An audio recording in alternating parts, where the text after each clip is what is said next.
Hi everyone, this is Margaret Manning with 60 and Me. This is the place where women over 60 come to be inspired. My guest today is Denise McAdam.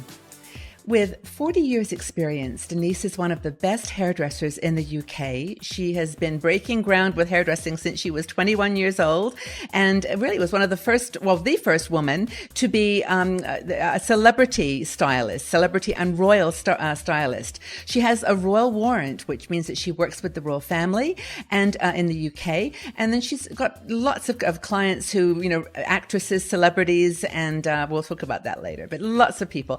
And also she's worked with some of the world's best photographers. So Denise is the absolute expert on hair. And I'm thrilled to have you here, Denise. Welcome.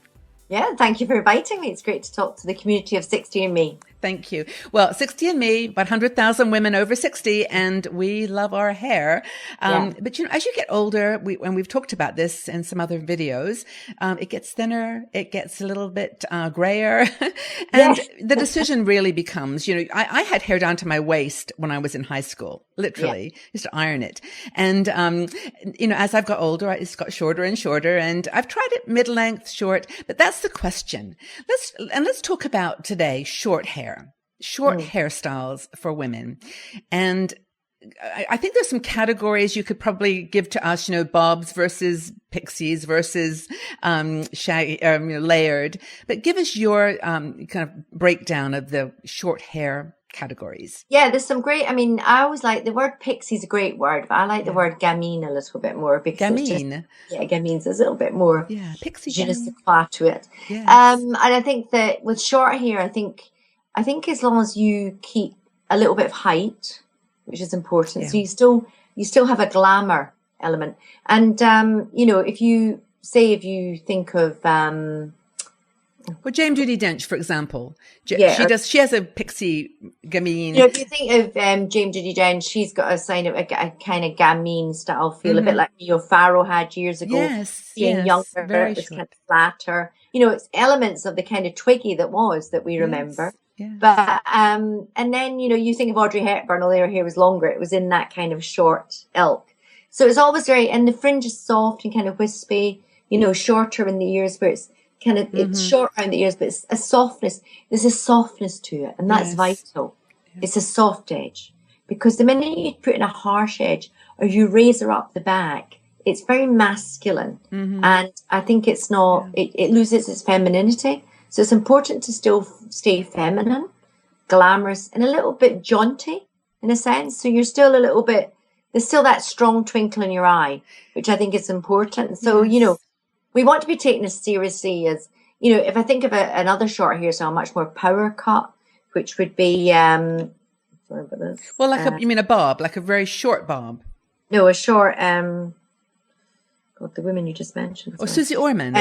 So if you think of a much more power short haircut, you would think of Susie Orman. Yes. A lot of our British journalists that do News at 10 and News at 9 and things like that. Yes. I can't reel off their names right now, but it's much more power short haircut, where it's sculptured into the back, but you've still got the height. Yes. Short around the ears, but where the fringe won't be wispier down, it'd be much more sweeping. So there's still a softness coming over the forehead. It's kind of more sweepy. So it's got a, and it's a way, so it's got an edge of elegance. Yeah, Susie Orman's is very pulled over, Very pulled over, but it still looks very sexy, very sassy.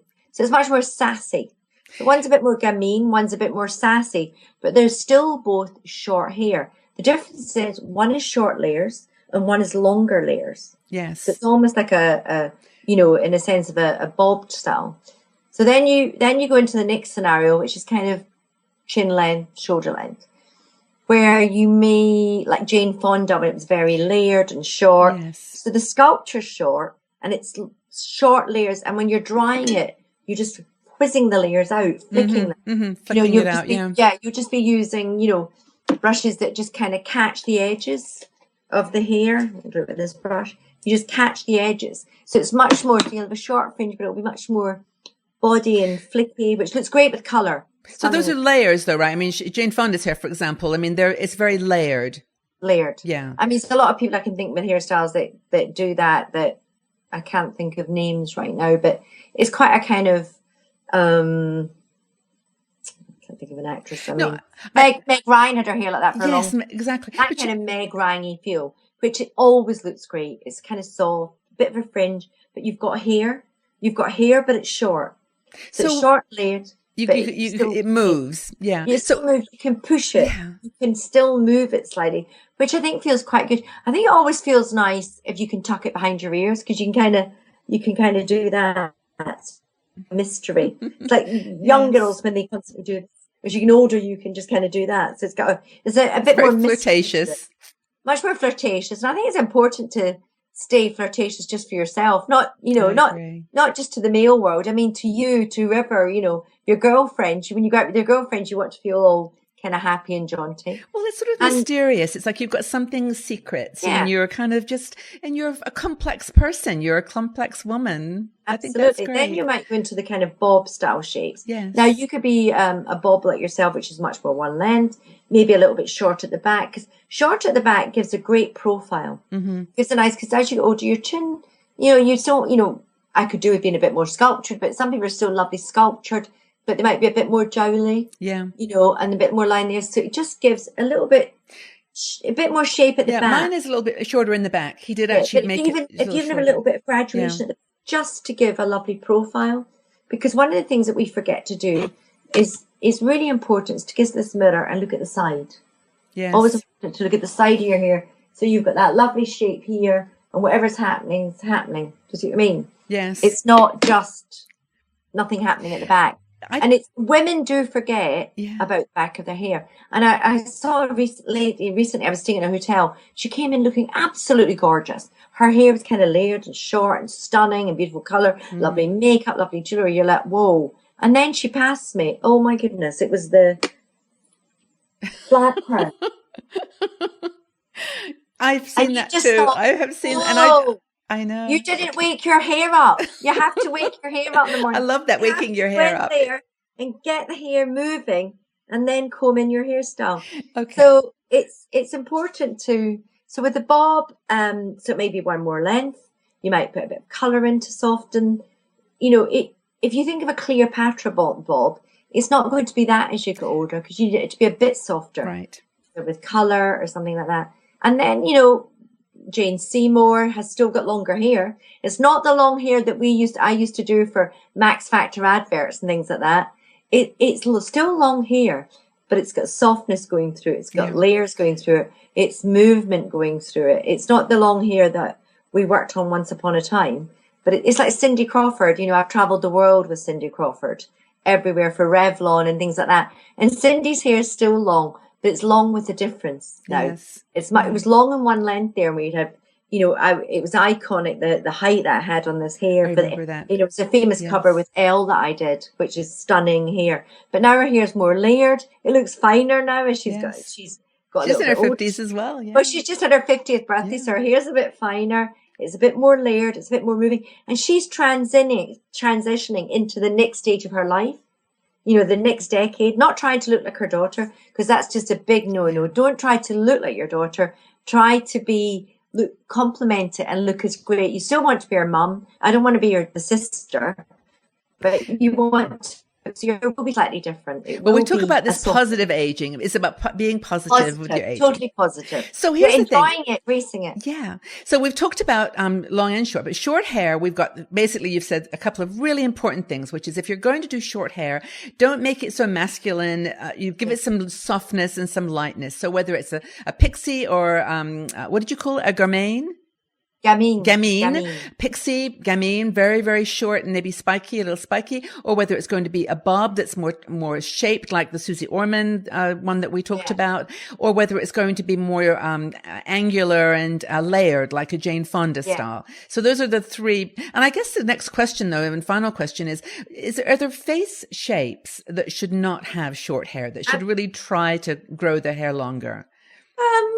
Not necessarily. There's some people that, you just think, if you just did it a little bit longer, you'd actually look younger. Because when it's short and it's that round layering, it's just like the kind of old lady haircut, kind of round layers. And and if you maybe put on a bit of weight or something, it's not flattering. You need something that's got a little bit of softness round the fringe. a little bit of soft movement. Okay, that's a good point. So not, short and layered is great if it's got a little bit more movement, but not a kind of round shape. It's got to be a little bit angled, tiny bit of angled, a bit of squarer lines in it. Mm-hmm. I mean, one of someone that was on TV last night who got short hair, quite sculptured short hair. In fact, you'd probably look great with this type of hair. And just lost the name there, sorry. Annie Lennox. Annie Lennox. I love Annie Lennox as a person, as a singer. Stunning. Yeah. She had on a black suit and it's strong short hair, but it was short, but it didn't look masculine. She looked stunning. I have to take a look at the picture. Yeah. She looked absolutely stunning. She looked really elegant. It made me want to run out and buy a black sort of suit, cut my hair short, obviously lose about a few kilos. Yeah, but too. she looked gorgeous. She looked absolutely gorgeous. Well, that's and great. she embraced what was lovely was she wasn't Botox, she wasn't this. Her hair was it was coloured, but it was on the edge of grey, so it was kind of silvery. Yes, so it was nice. And she just was embracing her next decade of aging. I think she's in her 60s. I think she may be. I'm not. Yeah. I don't actually know her age. Who cares? But Ages doesn't matter anyway. She looked. I just think that she looked inspirational. Yes. And I think that, and the one thing is, Joan Collins wears wigs, and I've worked with her many years ago in some of the TV adverts, but she's always worn wigs all her life. And they're fabulous, but they've always got a movement in them. They're always layered. Yes. They've always got kind of some happening, and they always look stunning. She looks stunning, whether she wears a 3/4 wig, a part wig. But that's where, as you get older, there's nothing wrong with, using a little bit of hair extensions and things like that. Yeah, we talked about that before. I think that's great. I think what you just said, and we'll close on this, is that Annie Lennox was a perfect example, though, of a woman who is, she's not really challenging aging stereotypes. She's just being herself. She is just embracing who she is. And I think that hair is like one of the great ways to, express that personality. Yeah, absolutely. So that's great for short hair. And we'll talk in another video about medium and long hair. So we'll stop here, and thank you again for your expertise. I'd love to have you alone with a pair of scissors in my hair, though. We might try that one day. Thanks a lot, Denise.